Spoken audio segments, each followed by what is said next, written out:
Olá, bem-vindos ao nosso programa Análise Diária, onde fazemos a análise da Bitcoin, demais criptomoedas, tecnologia, primeiros passos para iniciantes, mercado, economia e semana em revista. Hoje, nosso episódio de mergulho tecnológico, vamos fazer uma abordagem sobre os mecanismos mais utilizados para determinar o consenso na rede que compõe a blockchain, onde circulam as criptomoedas e os tokens nelas emitidos. Por que isso é importante? Quando a gente escolhe algumas moedas para ter em carteira, a gente deve ter uma ideia, então, do que utilidade elas vão ter no futuro, e um dos critérios que vai determinar essa utilidade, ou seja, se ela se adequa a algumas atividades, tarefas ou não, é justamente a maneira como o consenso é obtido. Existem basicamente duas formas de se obter consenso, e o que é isso? É ter certeza de que dentro de um tempo finito, todos os computadores que fazem parte dessa rede, dessa blockchain, têm a mesma informação. Do contrário, nós temos uma divergência, nós não temos um consenso e qual das informações é verdadeira. Vamos dar um exemplo. Por exemplo, nós temos uma fila e tem duas pessoas dizendo agora é minha vez. Apenas uma delas tem razão. Quem é e por quê? Então, é preciso chegar numa forma, numa regra de fazer esse ordenamento. Então, as maneiras mais utilizadas hoje se chama Proof of Work e Proof of Stake. A primeira pode ser traduzida como prova de trabalho, é mostrar que se houve um mérito para se ter uma recompensa da rede, que nesse caso é a premiação por coins da própria blockchain. Por exemplo, um minerador de blockchain da Bitcoin, assim que ele consegue autenticar e fazer o seu bloco, o bloco oficial da rede, ele recebe em troca Bitcoins.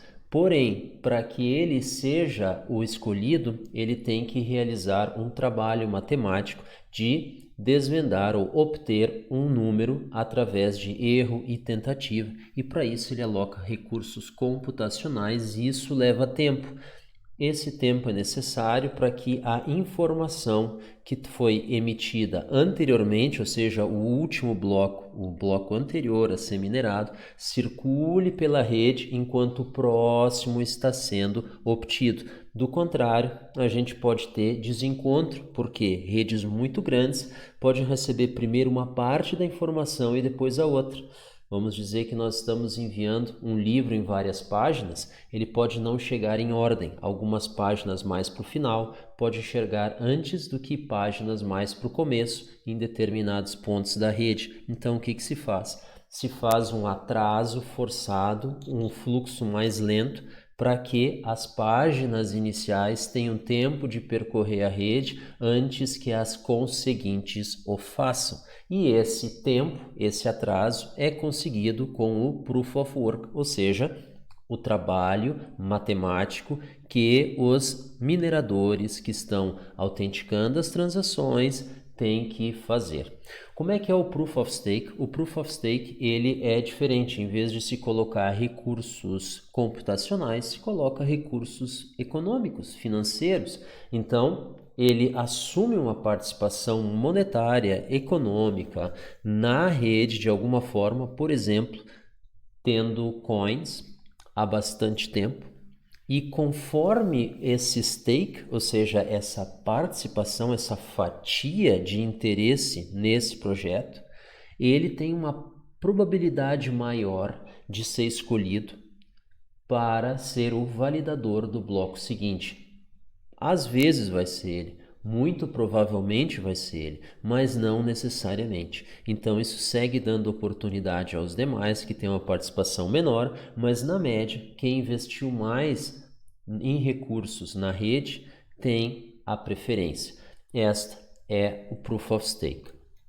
Então, o que está sendo disputado? Está sendo disputado o direito de criar um bloco. E o que é um bloco? Um bloco é um conjunto de transações financeiras, como a gente vê aqui, que tem então a origem dos fundos. Por exemplo, nesse bloco da direita nós temos Alice está fazendo uma transferência para Bob de 5 coins. Da onde ela tem essas 5? Bom, a Alice recebeu algumas coins do Fred, como fica mostrado no bloco superior, e outras ela recebeu do Charles. Então ela recebeu 2 do Fred e 3 do Charles, portanto ela tem 5, ela prova que ela tem 5, e aí essas 5 que ela provou que ela recebeu e tem, essas 5 ela está enviando então para o Bob. Então esta é um registro que é autenticado então por um nó validador, um minerador, no caso da Bitcoin, ou alguém que tem um stake grande o suficiente dentro de uma outra blockchain que não use o Proof of Work, que use o Proof of Stake, evidentemente, e que foi selecionado, então, para validar esse bloco. Então, ele faz essa verificação e ele autoriza isso e publica esse bloco, essa transação junto com outras no bloco seguinte da rede. E aí essa informação circula. Então, o Proof of Work é basicamente uma prova computacional, é uma disputa de mérito computacional. Vamos ver quem consegue resolver um problema matemático mais rápido para ter esse direito. E no Proof of Stake nós vamos botar na mesa, maneira de dizer, o quanto cada um de nós que queremos esse direito de validar esse próximo bloco, quanto nós já investimos nessa rede economicamente. Isso só pode ser representado por quantas coins nós detemos e há quanto tempo, ou seja, mais coins, mais pontos, coins há mais tempo, mais pontos também. E aí se faz um sorteio aleatório dentro desse bolo. Então, quanto maior a tua participação, maior a tua probabilidade. E aí, o que tu ganha? Tu ganha o fee da transação, ou seja, a taxa. Sempre vai existir uma taxa? Não necessariamente, mas daí tem que ter um outro incentivo. Do contrário, por que nós investiríamos recursos na rede? Então, essa aí é basicamente os dois mecanismos. Então, qual é uma das principais consequências disso? Ora, se alguém quiser fazer uma mudança em um dos blocos da rede, ele tem que ter, no caso do Proof of Work, ele tem que refazer os trabalhos, o Proof of Work de todos os blocos conseguintes até o atual. E isso demanda tempo. Então, talvez alguns dados que devam ser armazenados e que se realmente quer uma garantia da sua imutabilidade ou que torne-se isso inviável, eles podem acabar sendo armazenados em redes, blockchains que tenham Proof of Work, por exemplo, a Bitcoin. Porém, essa rede ela tem um throughput bastante lento, ou seja, bastante baixo, ou seja, a capacidade dessa rede de transmitir informações é baixa, exatamente por isso que surgiu a Litecoin e a Bitcoin Cash, que é o tal do problema da escalabilidade, número de transações por segundo ou bytes por segundo. Bom, então o que se pode fazer? Olha, se pode fazer colocar os dados em qualquer lugar, mas o hash desses dados, ou seja, um resumo criptográfico desses dados fica armazenado na blockchain, que daí nós temos aí uma espécie de compactação dessa informação e que somente aquela, muito provavelmente, informação original vai ter aquele hash na Bitcoin. Então, se uma vez a gente quer verificar se aquela informação armazenada, por exemplo, num provedor qualquer, foi modificada, então o que a gente faz? A gente obtém o hash, ou seja, esse resumo criptográfico dessa informação mais uma vez e compara com aquele que está armazenado na blockchain da Bitcoin. Se eles forem o mesmo, aquela informação original permanece sem ter sofrido alterações.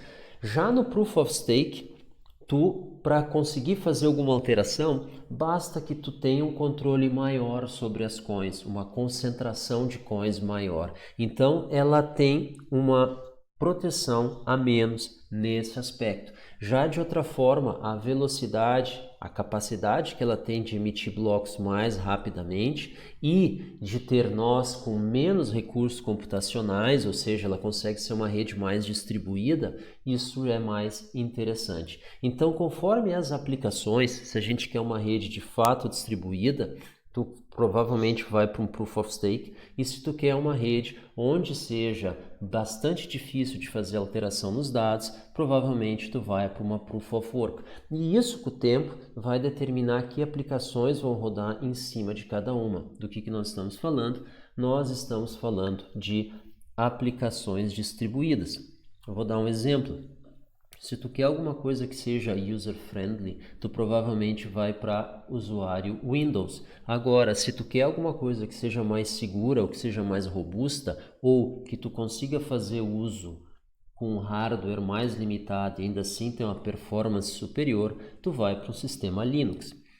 Então, tu vai, conforme o teu objetivo final com a tua aplicação, tu vai ver que faz mais sentido colocar ela num sistema ou no outro, seja Windows, seja Linux. Da mesma forma, a tua aplicação que vai rodar numa blockchain, conforme os objetivos que tu tem dela, para que fim ela se presta, ela vai se adequar mais a uma blockchain Proof of Stake ou a uma blockchain cujo consenso é Proof of Work. Então, esse tipo de informação, eles ajudam, são divisores de água para algumas características importantes de que tipo de aplicação eles vão suportar depois ou não. Não que eles não consigam rodar, mas eles talvez não tenham o mesmo desempenho. Pessoal, muito obrigado. Esse foi o nosso capítulo de hoje sobre mergulho tecnológico. Até a próxima semana com o nosso novo episódio. Amanhã temos primeiros passos.